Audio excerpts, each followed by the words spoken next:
할렐루야. 3월 19일 오늘도 주님의 은혜 가운데 함께하는 삶이 되시기를 축복합니다. 요한 2서입니다.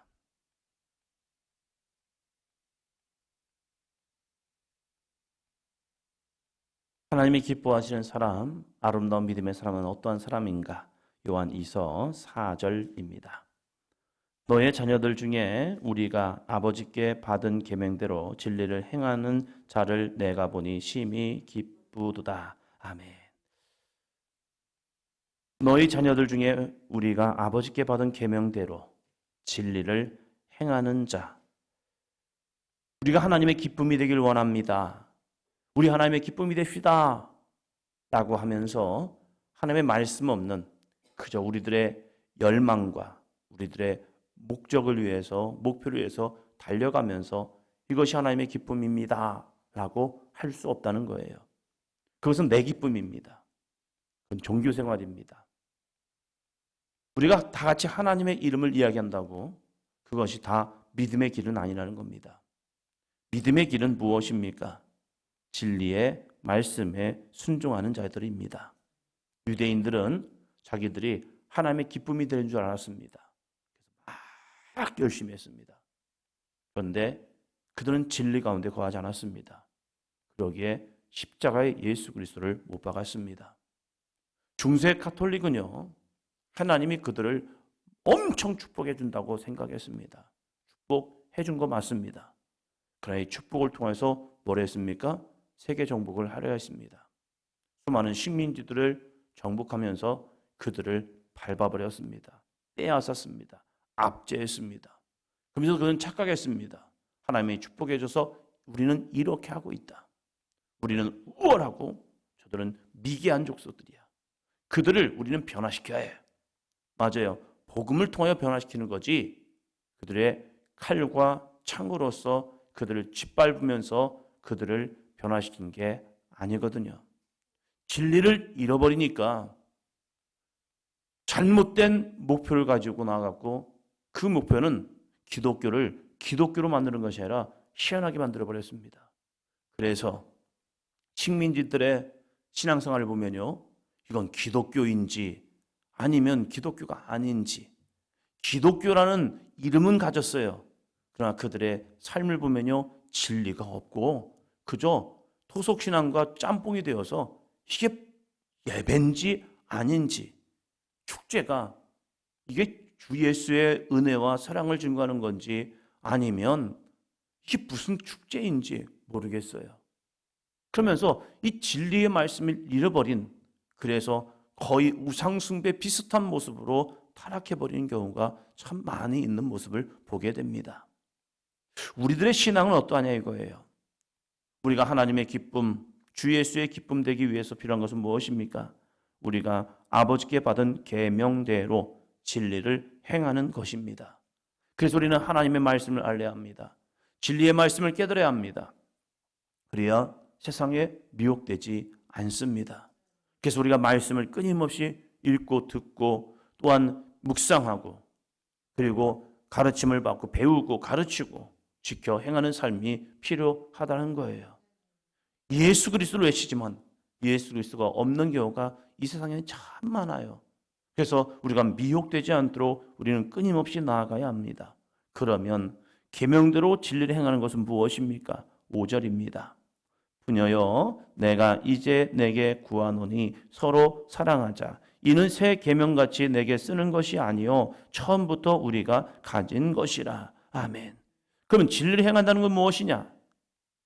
내가 이제 내게 구하노니 서로 사랑하자. 잘못된 것을 바로잡는 것, 꾸지람이 아니라 사랑이 되어야 합니다. 꾸지람이 되면 다툼이 됩니다. 분쟁이 됩니다. 나 당신 사랑하는데 이거 뭐야? 이렇게 했어. 이걸 이따위로 했어. 그러면 이건 분쟁이 되고 다툼이 돼요. 그러나 사랑의 마음으로, 긍휼의 마음으로 정말로 그 영혼이 바로잡기 위해서, 바로 세우기 위해서 그를 외친다면 달라지겠죠. 먼저 자기 희생이죠. 대학교를 갔을 때에 데모 막바지 세대였죠. 우리 신학생들이 모여서 같이 데모를 하기 위해서 공청회를 하고 이것이 문제이고 이것이 문제입니다. 이 문제를 바로잡읍시다 라고 하면서 외치면서 참 마음이 아팠어요. 신학생들이잖아요. 하나님을 믿고 우리 기도하면 하나님이 응답하십니다 라는 믿음이 있잖아요. 그런데 다른 일반과 대학생들과 데모하는 형태와 기질과 외침이 너무 똑같은 거예요.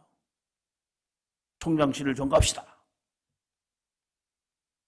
방목을 들고 파이프를 들고 총장실을 점거합시다.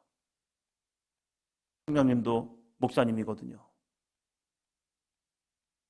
그런데 이 외치는 모습을 보면서 야, 이게 신학생들이 맞아?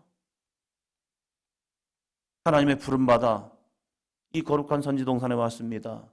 그러면 이제 나가서 우리는 이 선지동산을 나가면 우리는 복음의 파수꾼이 되어서 주님의 사랑과 예수 그리스도의 십자가의 은혜 그것을 전해야 합니다.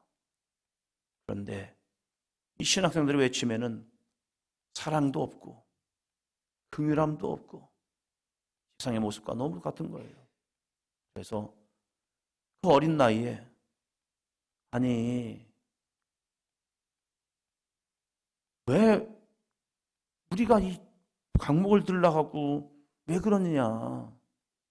정말로 변화되기 원하면 기꺼이 돌을 맞아주고 욕을 먹어주고 핍박을 좀 받아줘라.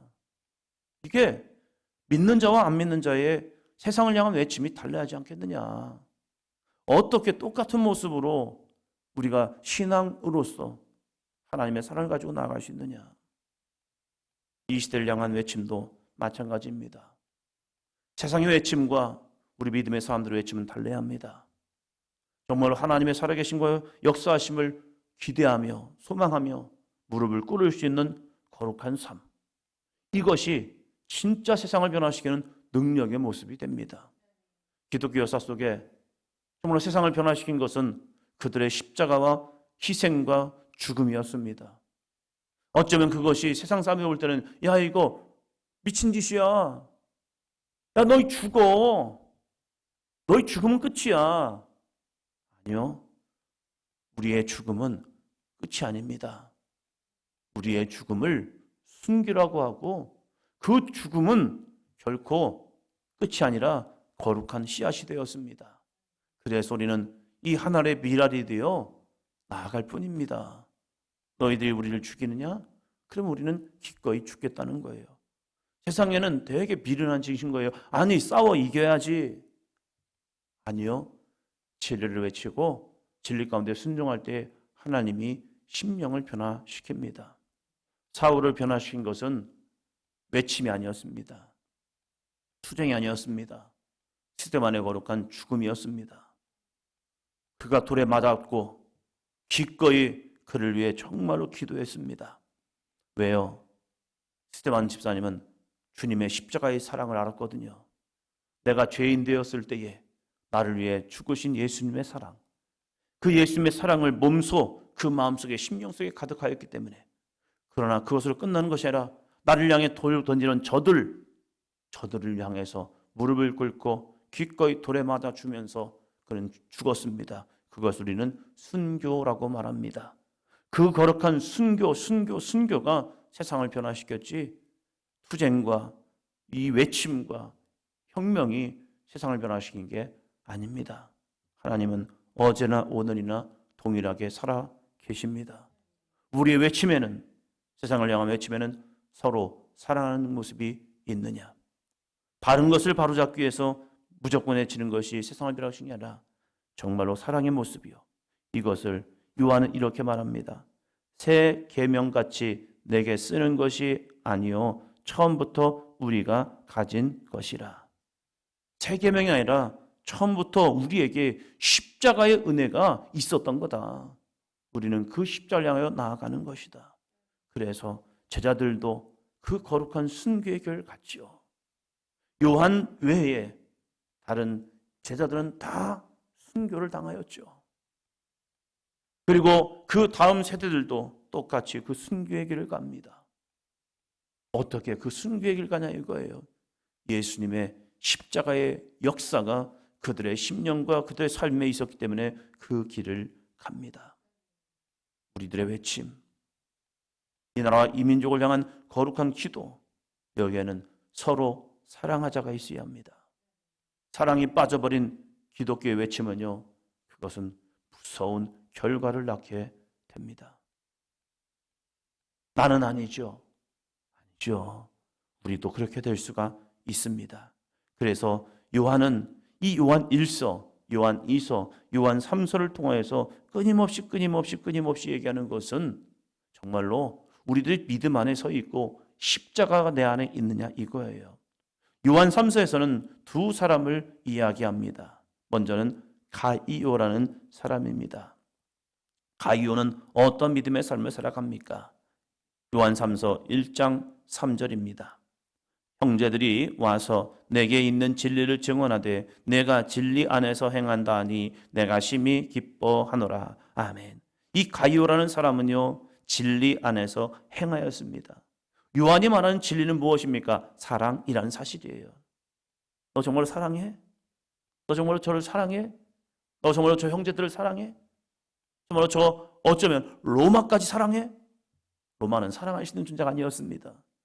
왜요? 기독교를 짓밟았고 예수 그리스도를 죽였고 또한 수많은 믿음의 사람들을 정말로 핍박으로 몰아놨던 저 로마였기 때문에 이 초대교회 가운데 로마는 경계의 대상이었고 두려움의 존재였습니다. 그러나 그들은 거기에 끝나지 않았습니다. 로마를 사랑했고요, 황제를 위하여 기도했습니다. 하나님, 저 영혼들을, 저 심령을 변화시켜 주시옵소서. 미움의 대상이 아니라 적대의 대상이 아니라 그들을 사랑의 대상으로 품었다는 사실이에요. 그렇기 때문에 로마가 하나님의 나라가 되고요, 로마 이 황제가 예수 그리스도를 믿는 황제가 되고요, 예수 그리스도를, 기독교를 공인하는 사람들로 점차적으로 변화된 거예요. 적이 아니라 그들을 사랑하는 존재로 그들은 품었던 거예요. 그 사랑의 모습이 시대가 지나고 지나니까요, 하나님이 그들을 긍휼히 여기사 변화시켜 주시는 겁니다. 사람이 변했다고요? 아니에요. 그들의 거룩한 사랑의 모습이 그들을 변화시켰습니다. 그러나 가이오 같은 사람도 있지만 이런 사람도 있어요. 9절입니다. 내가 두어 자를 교회에 썼으나 그들 중에 으뜸되기를 좋아하는 디오드레베가 우리를 맞아들이지 아니하니. 아멘. 교회 안에서 누가 있습니까? 으뜸되고자 하는 디오드베레. 디오드베레는 자기가 내가 앞에 서고 싶은 거예요. 예수님이 뭐라고 말씀하는데요? 앞서고 자는 섬기는 자가 되어라. 지극히 어린아이 같지 아니하면 천국에 들어갈 수도 없다 하면서 이 앞에 서는 것, 경계하는 것을 굉장히 중요시 여깁니다. 그런데 이 디오드레베는 자기가 교회에 으뜸이 되고 싶었어요.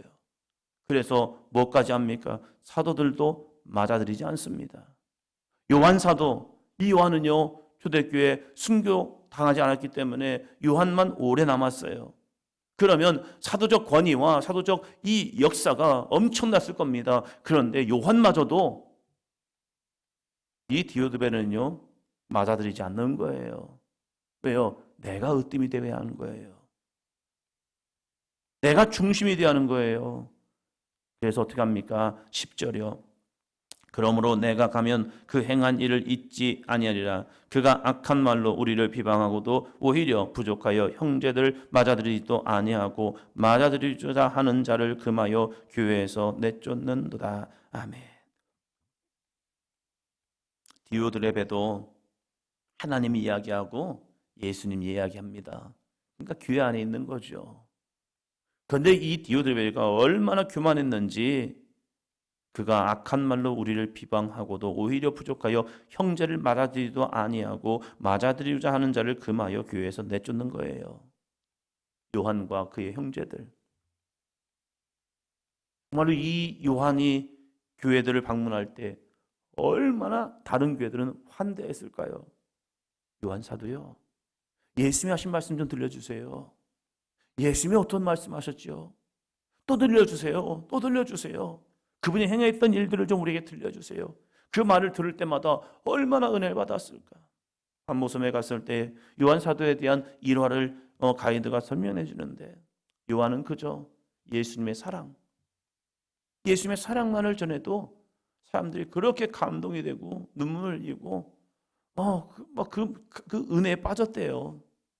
그러한 요한 사도의 이 방문을 이 디오드베르는 싫어하는 거예요. 필요 없는 거예요. 왜? 한 가지, 내가 중심이 되어야 한다는 이 교만한 마음이요. 근데 이 사람이 어디 있느냐? 교회 밖의 사람이 아니에요. 교회 안의 사람이라는 사실입니다. 오늘도 우리는 이 모습을 경계해야 합니다. 다른 사람을 나보다 더 섬겨줘야 합니다.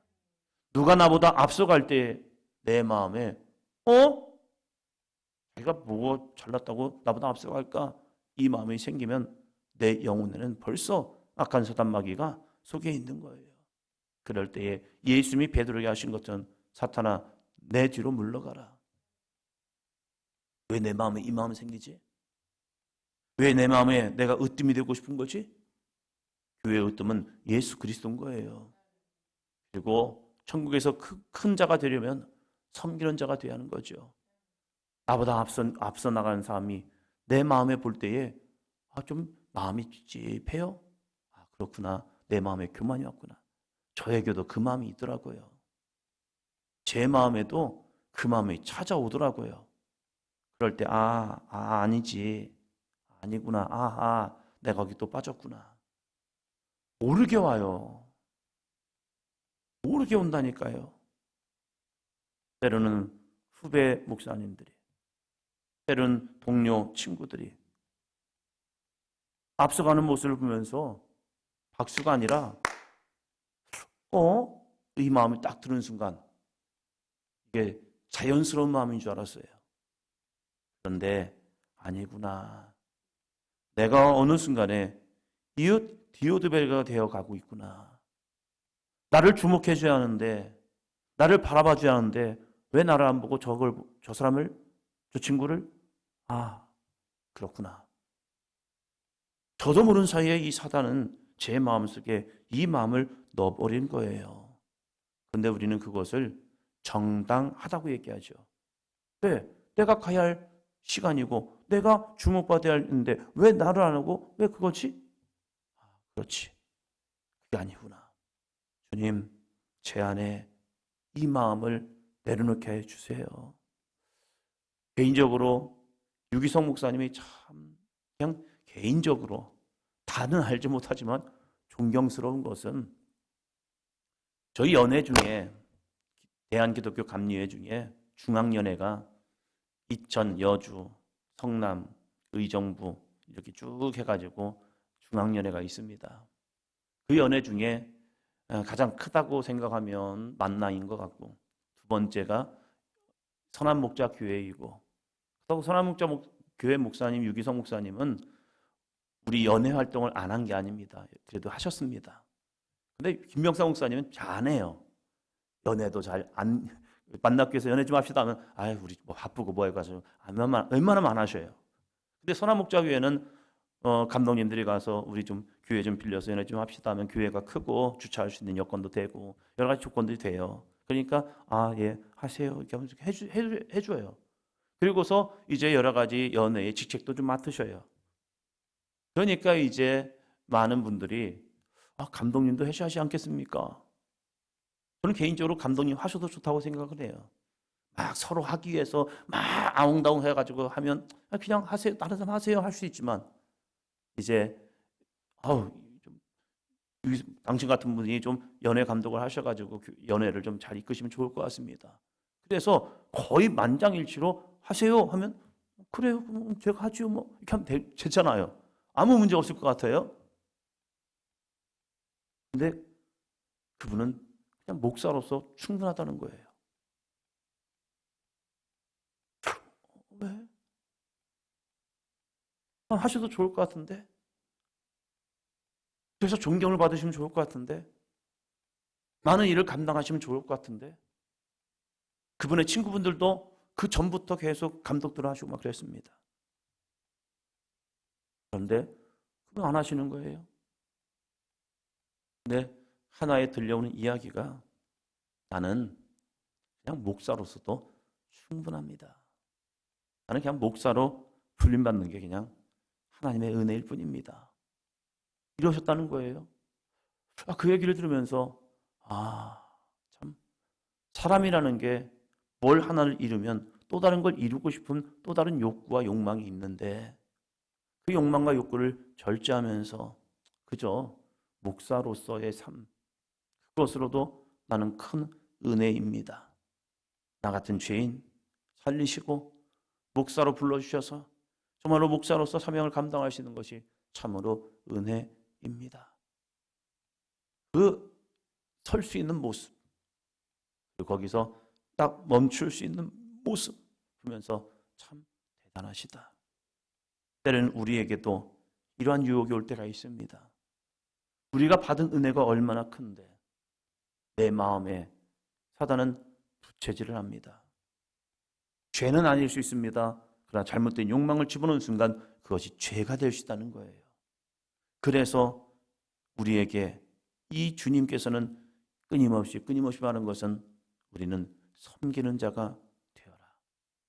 예수님의 두 번째 죽으시기 전 마지막 행적을 보면 제자들의 발을 씻기면서 너희도 나와 같이 행하라. 그리고 마지막 거룩한 십자가의 죽음을 끝으로 다 이루었다 말씀하는 거죠. 우리들의 이 어쩌면 마지막 사역도 이러한 모습이 되었으면 좋겠습니다. 섬김의 사역과 순종의 십자가의 죽음. 이 십자가의 죽음 앞에 많은 주님을 쫓아다니는 사람들은 야 이게 뭐야? 그런데 무엇긴 뭡니까? 진리를 행하신 겁니다. 하나님 아버지의 거룩한 진리 십자가의 죽으심을 통하여 세상은 끝이다 라고 하였지만 아니요. 드디어 또 다른 시작이 되었다는 사실입니다. 우리들이 이 귀한 믿음의 길을 가기를 원합니다. 외침이 아니라 사랑으로서 이 춘천 땅을 품고 에마골을 품고 우리의 교회에 거룩한 믿음의 길을 가는 저와 여러분이 되기를 축원합니다.